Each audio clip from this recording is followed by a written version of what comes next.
रात की हवा में चीड़ के धुएं की तीखी महक और फुसफुसाती बद्दुआएं घुली हुई थीं। हिमाचल के भूले बिसरे जंगलों के बीच बसा गांव तिराकपुर उस सर्द चांदनी रात में कांप रहा था। माया देवी एक खुले मैदान के बीच खड़ी थी। उसके हाथ स्याही और मिट्टी से सने हुए थे और उसकी मुट्ठी में कसा हुआ था काला धागा, वो धागा जिसके बारे में कहा जाता था कि वो आत्माओं को बांधता है। और आज रात वह केवल अपनी आत्मा नहीं और भी बहुतों को बांधने वाली थी। गांव वाले डर और गुस्से की चादर ओढ़े अग्नि के चारों ओर खड़े थे। उनके चेहरे अंधविश्वास और क्रोध से विकृत हो चुके थे। वही माया जो कभी गांव की दाई थी, मरहम लगाने वाली, अब जादू टोना, तंत्र और अपशगुन का आरोप झेल रही थी। उसके लंबे काले बाल चेहरे को ढंके हुए थे, लेकिन आग की झलक में उसकी आंखों की पीड़ा और कोई बहुत पुरानी घनी नफरत साफ झलक रही थी। इसने हमारे बच्चों की सेहत छीन ली, एक आदमी चिल्लाया। इसने तूफान बुला के हमारी फसलें बहा दी, दूसरा चीखा। लेकिन आखिरी फैसला सुनाया गांव के मुखिया राजवीर सिंह के पिता ने। इसे शुद्ध करना होगा, काला जादू अब खत्म होना चाहिए। माया की आवाज कमजोर लेकिन तेज रात की खामोशी को चीरती हुई निकली। अगर मुझे मरना है तो तुम सब भी मरोगे। ये धागा तुम्हें बांधेगा और मेरी बद्दुआ इस गांव की जड़ों में उतर जाएगी, खून में घुले झर की तरह। भीड़ ने हमला किया। उसकी कमर में काला धागा बांधा गया और उसे आग की ओर घसीटते हुए ले जाया गया। धागा तना हुआ था जैसे कयामत की डोरी। उसकी चीखें जलती हुई आग में दब गईं। धुआं ऊपर उठा और अजीब शक्लें बनाने लगा, चेहरे पंजे और एक डरावनी औरत का रूप जिसके पैर उलटे थे और आंखें लाल अंगारों की तरह चमक रही थीं। उस रात माया देवी तिराकपुर की चुड़ैल बन गई। उसकी आत्मा हमेशा के लिए काले धागे से बंध गई और गांव का असली डर अब शुरू हुआ था। एसयूवी एक संकरी पहाड़ी सड़क पर उछलती हुई आगे बढ़ रही थी। चारों ओर लंबे लंबे देवदार के पेड़ ऐसे खड़े थे जैसे पहरेदार हों। रिया कपूर आगे की सीट पर बैठी थी। उसकी गोद में कैमरा रखा था। उसकी नजरें कभी टूटे हुए जीपीएस पर जाती, कभी बाहर धीरे धीरे ढलती रोशनी पर। पीछे की सीट पर बाकी टीम उनींदी सी बैठी थी। अंकित मेहरा, उनका सतर्क कैमरामैन, तान्या मल्होत्रा जो अपने हेडफोन ठीक कर रही थी और कभी कभी खिड़की के बाहर घबराई नजरों से देख लेती, और रवि बंसल, उनका प्रोड्यूसर जो अपने फोन में खोया हुआ था और आसपास की खामोशी को लोकल माहौल कहकर टाल रहा था। बस पहुंच ही गए, रिया ने धीरे से कहा। उसकी आवाज गाड़ी की गड़गड़ाहट से भी धीमी थी। उसके पास बैठे थे उनके लोकल गाइड ओम प्रकाश, जिन्हें सब ओम बाबू कहते थे। उनकी नजरें सड़क पर टिकी थीं। यहां बाहर वालों का आना बहुत कम होता है, ओम बाबू की भारी आवाज गूंजी। तिराकपुर ने सालों से किसी मेहमान को नहीं देखा और अच्छा ही है ऐसा। रिया ने उनकी तरफ देखा। हम कुछ बिगाड़ने नहीं आए हैं, बस एक कहानी को कैमरे में कैद करना है। ओम बाबू की आंखें कुछ गहरी हो गईं। कहानियों में भी दांत होते हैं मिस कपूर। जो सोया है उसे जगाना ठीक नहीं। सूरज पहाड़ों के पीछे छिप चुका था जब एसयूवी तिराकपुर गांव में दाखिल हुई। एक गांव जो कोहरे में डूबा हुआ था।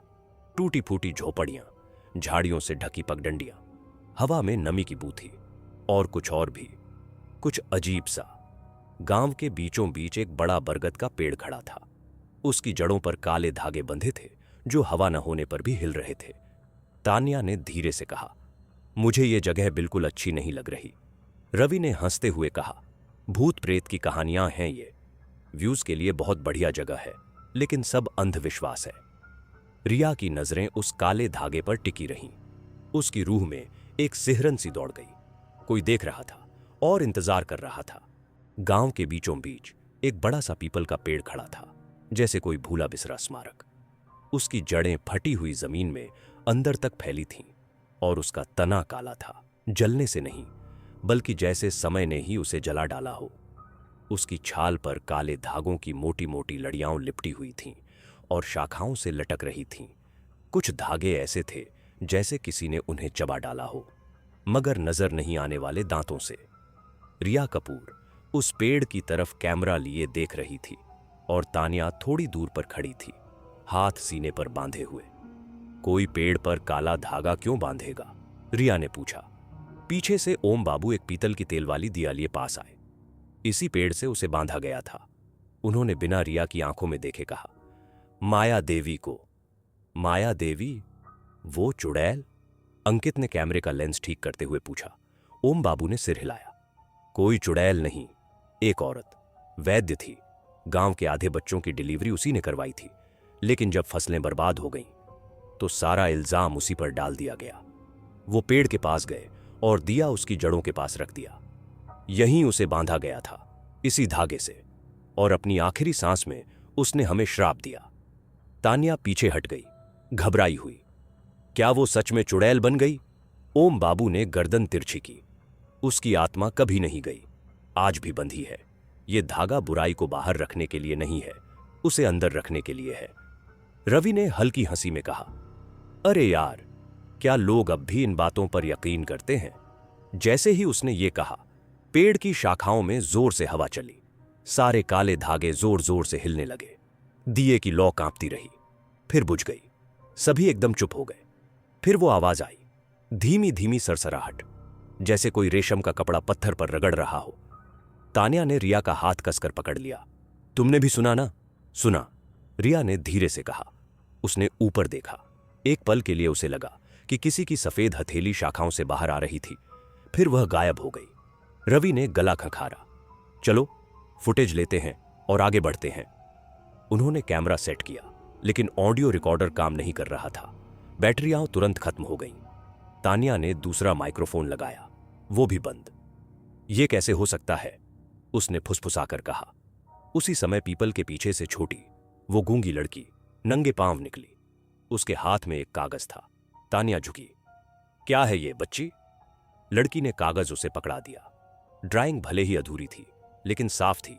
एक औरत को पेड़ से बांधकर जलाया जा रहा था, और ऊपर एक चेहरा था, लाल चमकती आंखों वाला और उल्टे पांवों वाला। रिया की सांस रुक गई। ये तुमने बनाया? छोटी ने सिर्फ पेड़ की तरफ इशारा किया और फिर अपनी उंगली होठों पर रख दी।